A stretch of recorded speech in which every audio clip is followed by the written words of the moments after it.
Quando lemos a respeito dos povos antigos, nos apercebemos do quanto eles davam importância aos seres extracorporais. Para muita gente, são seres sobrenaturais. E os tempos recuados da humanidade nos ensinaram a chamá-los de ídolos, de deuses.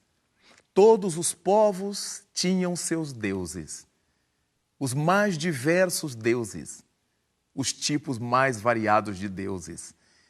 Esses deuses compuseram aquilo que passamos a chamar de doutrina dos mitos ou de mitologia.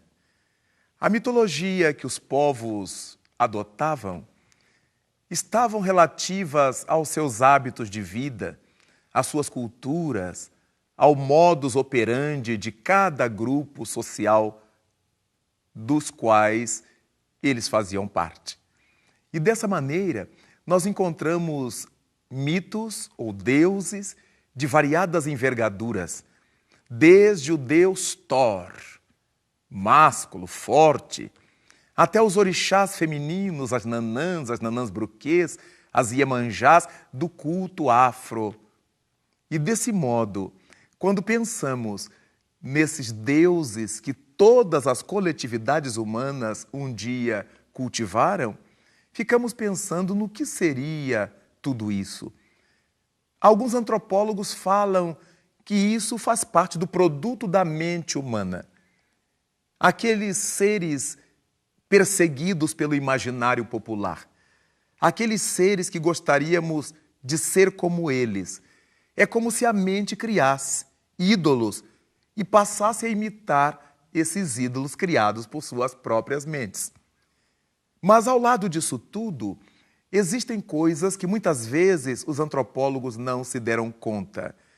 É que muitos desses mitos eram seres de tal maneira integrados à vida da coletividade, de tal modo entrosados com o modo de viver da sociedade, que chegavam a se dirigir a essas sociedades através de sensitivos, através de médiuns. Na velha Grécia, por exemplo, era comum o culto de Apolo. E no templo do deus Apolo, que ficava numa região grega chamada Fócida, numa montanha conhecida como Monte Parnaso ou Montanha do Parnaso, periodicamente ali se reunia a comunidade para ouvir a comunicação de um dos seus deuses. A sacerdotisa de Apolo era obrigatoriamente uma virgem, uma jovem virgem, que além de cuidar do templo, dava ensejo a que Apolo se dirigisse à comunidade. Depois que essa jovem inalava, através de uma frincha que brotava da rocha, bem diante do altar, gases vulcânicos, ela entrava numa espécie de transe, de crise, e a partir disso, o povo esperava, silente, a manifestação de Apolo. Em variadas oportunidades, Apolos veio falar-lhes dos destinos gloriosos da Grécia, das fases graves da Grécia, das horas de fartura, das horas de carência, e a partir disso o povo saía dali tranquilo. Saía dali com a certeza de que, se fizesse aquilo que Apolo lhe estava falando, certamente a Grécia viveria bem e eles também viveriam muito melhor. A partir daí, nós temos que admitir que estamos diante de um culto espiritualista. Sim, porque era uma entidade, uma divindade mitológica da Grécia, que se mostrava amiga do povo e que se valia da pitonisa, da sacerdotisa sensitiva, para vir trazer mensagens ao povo. Ora, essa é uma das alusões que a Grécia faz através da história aos seus deuses, aos seus mitos. Mas ao lado do templo de Apolo, na Fócida, a Grécia nos mostra os mistérios de Delfos, de Eleusis, de tantos outros lugares, onde também ali os deuses falavam às comunidades. É dessa maneira que nós não podemos descrer que muitos desses deuses não eram meras fantasias do imaginário popular, eram entidades espirituais. E quando nós passamos pela Grécia, nos damos conta de que toda a Grécia, nas suas mais diversas regiões, vivia embalada por essa crença nos seus deuses. E esses deuses, indubitavelmente, não passavam de seres espirituais. Em todos os povos onde havia a sua crença mitológica, existia, dando base, dando sustentação a essa crença mitológica, o espírito imortal. E é desse modo que a leitura que o povo conseguia fazer desses espíritos era envolvida em tantas outras questões da psicologia popular ou da psicologia de classes que passaram a ser chamados de mitos. Desse modo, esses mitos puderam trazer muito benefício à formação, à estruturação social dessas coletividades, quanto, em alguns casos, muita paralisia, porque, de acordo com o mito formado, o povo passava a viver.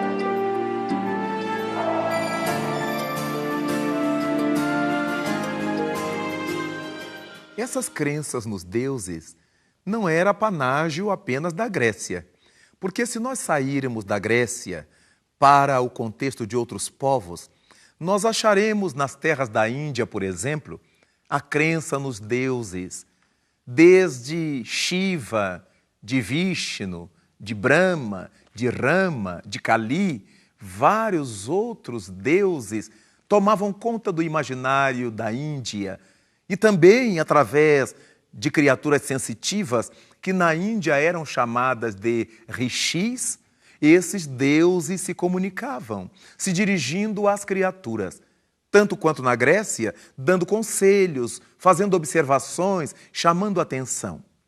Se deixarmos a velha Índia e penetrarmos a África, nas terras egípcias, acharemos ali a deusa Ísis, o deus Osíris, o deus Esculápio, diversos outros deuses em forma de animais, como boi Apis, que faziam parte das crenças do povo dali.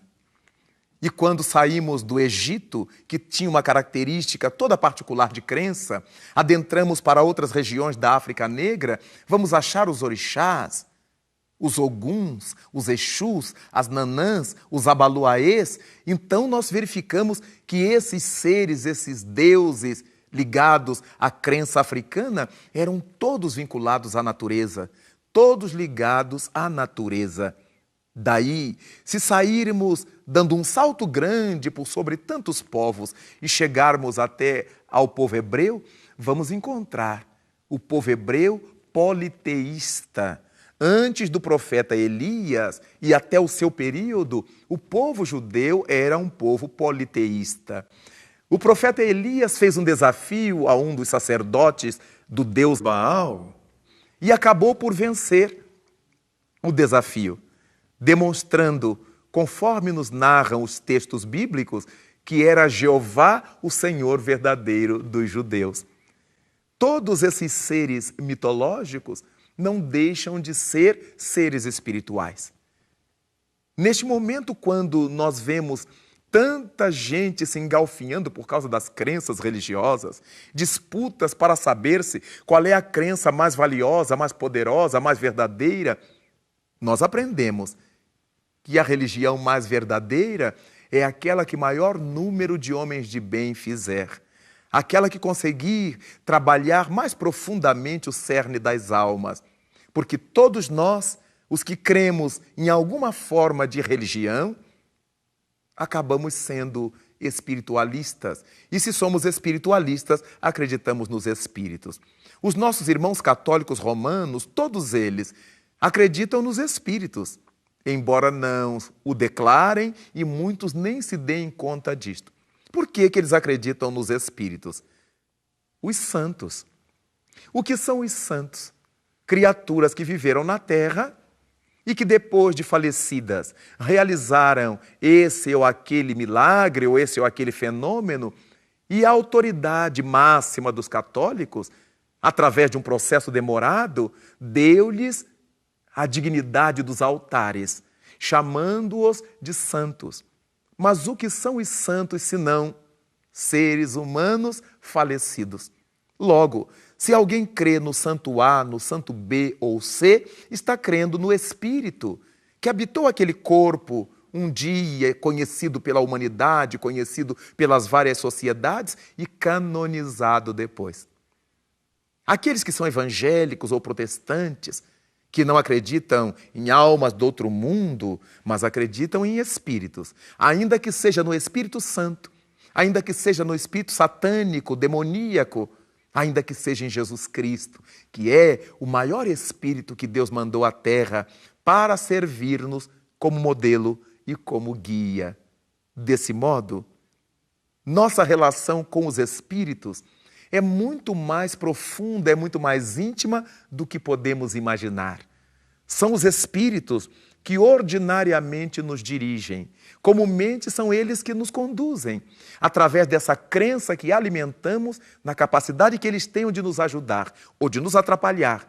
Mas, de qualquer maneira, são os seres espirituais, filhos de Deus, como nós, que atravessando a cortina de sombras e cinzas da morte, vêm à terra trazer sua sombra, se viveram mal no mundo, ou sua claridade, se trabalharam como verdadeiros servidores de Deus entre as criaturas.